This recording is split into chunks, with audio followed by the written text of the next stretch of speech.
कृष्णा, राधे राधे। आप सबका वेलकम है वृंदावन सखी में।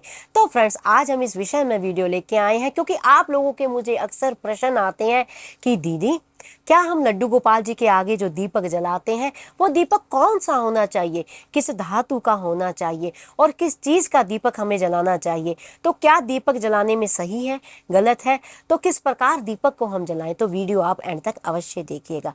तो फ्रेंड्स, ये देखिए, हम जो गोपाल जी के आगे दीपक जलाते हैं या किसी अन्य भगवान के आगे दीपक जलाते हैं, तो सबसे पहले आप यूँ जानिए दीपक हम क्यों जलाते हैं। तो देखिए, हमारे हिंदू धर्म में दीपक की बहुत बड़ी महत्वता है। बिना दीपक के कोई भी पूजा हमारी संपूर्ण नहीं होती। और जो दीपक होता है वो हमारी पूजा पाठ का साक्षी होता है। हमने ठाकुर जी की पूजा की है, तो उसका साक्षी है। हमने इस पाठ को किया है, उसका साक्षी है दीपक। और दीपक जो होता है अज्ञानता को मिटाता है, ज्ञान का जो प्रकाश होता है उसको फैलाता है। और दीपक जलाना जो बहुत ज़्यादा ज़रूरी होता है।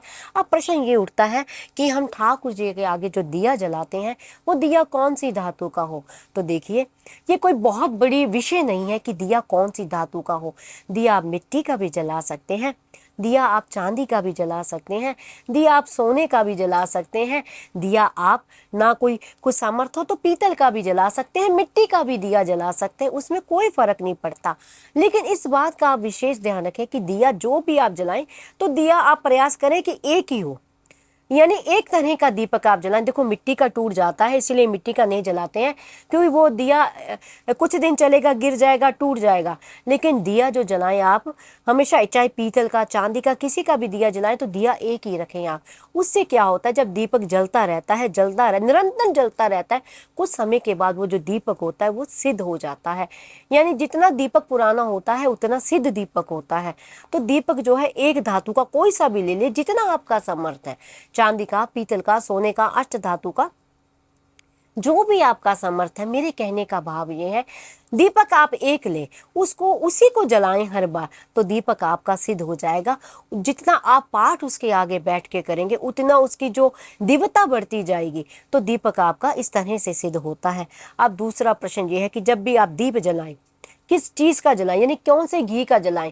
इस विषय में बात हम बाद में करेंगे। पहले इस विषय में हम बात करें कि दीपक जलाते वक्त हमें किन किन चीज़ों का ध्यान देना चाहिए। क्योंकि जब हम दीपक जलाते हैं, मैंने कुछ बहनों को देखा है कि सुबह जो दीप जलाया, शाम को भी उसमें रुई पड़ी होती, ऐसे रुई रखते हैं, उसी में घी डालते हैं, फिर बाती लगाते हैं, फिर जला देते हैं। ऐसा कभी नहीं करना चाहिए। दीपक जितनी बार भी आप जलाएं, दीपक को धो के, मांज के, साफ करके दीपक को जलाएं। और सबसे विशेष बात, जिससे आप पूजा के बर्तन साफ करें या दीपक जोत बाती जिससे आप साफ करते हैं, उसको आप अच्छी तरह से मांज लें। मांजना भी किससे है, आपने ये नहीं जिस चीज़ से, जो भी आपका स्क्रबर होता है जिससे आप बर्तन मांजते हैं, उसी से दीपक को मांज दिया नहीं। दीपक को मांजने के लिए जो स्क्रबर और साबुन होता है वो अलग रखें। यानी जिससे आप दीपक मांजते हैं, तो पहले लोग राख से मांजते थे, जिस चीज़ से भी आप मांजते वो एक सुच्चा, जिसको कहते हैं साफ सुथरा, स्वच्छ, पवित्र, वो अलग होना चाहिए। मांजने वाला स्क्रबर भी और जो भी साबुन इत्यादि जिससे भी आप साफ करते हैं, उसको आप एक अलग रखें। तो दीपक जलाते वक्त इस चीज़ का विशेष ध्यान रखें कि हमेशा दिए को धो के, साफ करके फिर जलाएं दिए को। और फिर सबसे बड़ी बात, दीपक किस घी का जलाना चाहिए। तो देखिए, आप दीपक हमारे यहाँ कई चीज़ों के जलाए जाते हैं। तिल के तेल के भी जलाए जाते हैं, इसको तिली का तेल भी कहते हैं, तिल का तेल भी कहते हैं। सरसों के तेल का भी दीपक जलाया जाता है, देसी घी का भी दीपक जलाया जाता है। आप सब तरह के दीपक जलते हैं। लेकिन जब बात ठाकुर जी की आती है, तो ठाकुर जी के आगे हमेशा दीपक जो है देसी घी का ही जलाना चाहिए। देसी घी का जो दीपक जलाएं, और प्रयास किया कीजिए कि घी गाय के घी ही हो। जो गाय भी कौन सी, जो देसी गाय होती है। यानी आप कहेंगे देसी गाय, हमें कैसे पता लगेगा कौन सी देसी गाय है। तो देसी गाय वो होती है, अगर आप हमारे ब्रज में आते हैं, हमारे वृंदावन में आते हैं, तो अक्सर वहाँ देसी गाय आपको मिलेंगी, जिसके ऊपर कुबड़ निकला होता है, जिसकी पीठ होती है, पीठ के ऊपर कुबड़ उभरा होता है, वो होती है देसी गाय।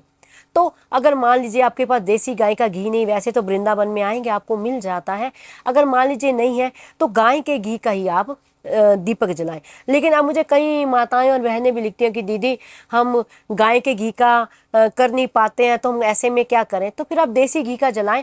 लेकिन ऐसी भी कोई बड़ी बात नहीं, आजकल बड़े बड़े ब्रांड हैं, कई ब्रांड है, मैं किसी ब्रांड की कोई मैं प्रमोशन तो कर नहीं रही, मैं नाम नहीं लूँगी, कई ऐसे ब्रांड है जो स्पेशल गाय का घी बेचते हैं, तो आप उनका भी ले सकते हैं। अगर मान लीजिए आप थोड़ा सा ले सकते हैं जो केवल जोत के लिए आप कर सकते हैं, और मान लीजिए आपको नहीं अवेलेबल हो रहा, आप किसी ऐसे एरिया में रहते हैं जहां मिलता ही नहीं है, फिर आप भैंस के दूध का भी जो घी होता है उसका जला सकते हैं। लेकिन फिर भी आप प्रयास किया कीजिए कि ठाकुर जी के आगे जो भी दीपक आप जलाएं वो गाय के घी का ही दीपक जलाएं।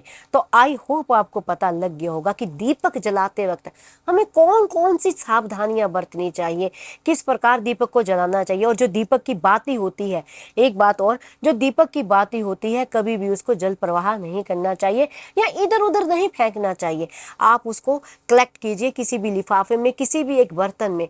जब बाती जल जाती है उसको आप निकाल लीजिए और उसको इकट्ठा कर लीजिए। जब थोड़ी इकट्ठी हो जाए तो उसका आप भूमि विसर्जन कर दीजिए, यानी किसी नदी में विसर्जन ना करें। भूमि विसर्जन मतलब कोई भी जमीन को आप खोद के, खाली जमीन या कोई गमला ले लीजिए, जमीन नहीं जा सकते हैं तो कोई गमला लीजिए जिसमें आपने कोई पौधा नहीं उगाया, उसको आप खोदिए, खोद के उसके अंदर बाती रख के उस ऊपर, उसके ऊपर आप मिट्टी डाल दीजिए। क्योंकि अगर आप उसको जल प्रवाह करते हैं तो जितना आपने पाठ पूजा इत्यादि किया होता है वो सारा आपका जल प्रवाह हो जाता है, तो उसको भूमि विसर्जन ही करना चाहिए। तो अगर आपके यहाँ कोई खाली प्लॉट है या कोई साफ सुथरी नदी के किनारे कहीं, वहाँ भी आप इसका भूमि विसर्जन कर सकते हैं। तो आई होप आपको पता लग गया होगा कि दीपक हमें किस प्रकार जलाना चाहिए, कौन से घी से जलाना चाहिए लड्डू गोपाल के आगे दिया। तो फिर भी अगर आपके मन में कोई संशय, कोई प्रश्न, कोई क्वेश्चन, कोई क्वेरी हो तो मुझे आप कमेंट बॉक्स में लिखिए। जितना मैंने संतों की वाणी से सुना है, जितना मैंने रसिकों के संग से पाया है, उसके अकॉर्डिंग ही आपके प्रश्नों का उत्तर मैं आपको देती हूँ।